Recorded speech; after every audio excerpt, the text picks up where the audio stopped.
એકવીસ સંસદીય મત વિસ્તારમાંથી ભારતીય રાષ્ટ્રીય કોંગ્રેસ પક્ષના ઉમેદવાર તરીકે સુખરામ રાઠવા તરીકે પણ અમારી પોતાની હાર થઈ છે.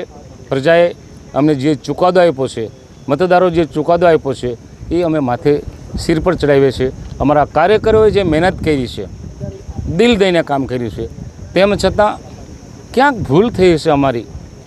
હું તો એવું કહું છું, મારી જ ભૂલ થઈ હશે, બીજા કોઈની ભૂલ નહીં એમ કહું તો ચાલે. અને આ હાર ને અમે સહર્ષ સ્વીકારીએ છીએ. દેશમાં શું ચાલી રહ્યું છે તે મને ખબર નથી. દેશમાં પણ અપેક્ષિત પરિણામો નથી આવ્યું એવું મીડિયા થકી જાણવા મળ્યું છે. ત્યારે આખરે તો પ્રજા અને મતદારો સર્વોપરી હોય છે અને એ ચુકાદો જે આપે એ કોઈ પણ પક્ષને માથે ચડાવવાનો રહેશે. મેં પણ મારો આ જે ચુકાદો 21 સંસદીય વિસ્તારના મતદારો આપ્યો છે એને દિલથી સ્વીકારું છું. કાર્યકરો જે મહેનત કરી છે એને હું બધાને અભિનંદન પાઠવું છું. એ તો પરસ્પર શિરસ્તું છે ને, જીતેલા ઉમેદવારને અભિનંદન તો પાઠવવા જ પડે.